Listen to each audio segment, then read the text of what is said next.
Do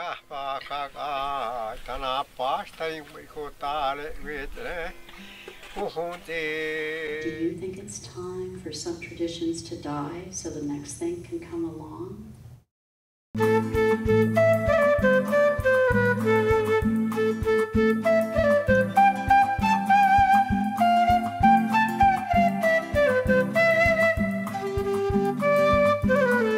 In 1994, I met Don Americo Yabar. He's a renowned spiritual teacher from Peru. And he introduced me to the sacred ways of the Andes and also provided a doorway through which I've gained an enormous appreciation for native wisdom traditions. Through Don Americo, I've also become involved with the Quero people of the Andes. They live at high altitude on a mountain in the Cusco region of Peru. They're known as the guardians of the ancient traditions, and to this day, they still maintain the purity of those traditions. Shortly after meeting Don Americo for the very first time, I traveled down to Palenque, which is in the Chiapas region of Mexico, near Guatemala. While visiting the Maya complex there called Palenque, I noticed that there were some native people there selling their wares, the Lacandon Maya.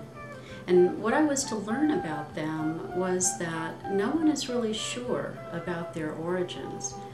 Some anthropologists say that they fled from the Yucatan, escaping the conquistadores when the conquistadores came. And others of them believe that the Lacandon Maya are actually the descendants of the people who built Palenque and the nearby complexes like Yaxchilan and Bonampak. There are a couple of things that are certain. Their appearance and the forms of their sacred rituals set them apart from the other Maya.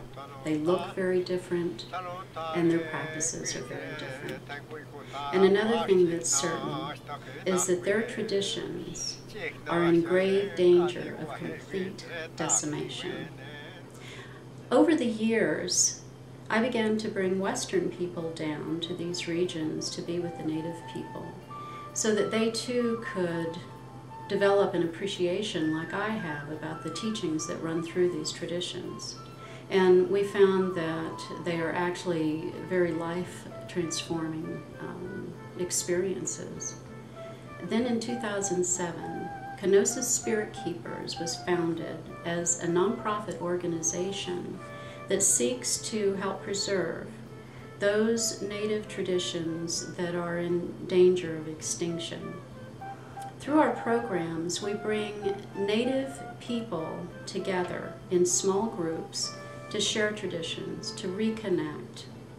And we're particularly focused right now on bringing the Hopi people from northern Arizona down to be with the Quechua people of Peru and the Lacandon Maya of Chiapas, Mexico. For the Hopi, in particular, this provides, in part, a recreation for them of their ancient migration paths, and they found that to be quite important.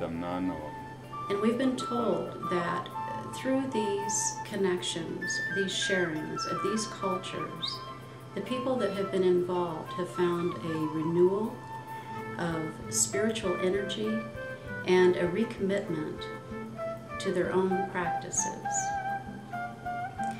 There is a thread that I've found that runs through these experiences and through these ancient ways that could be called one world wisdom.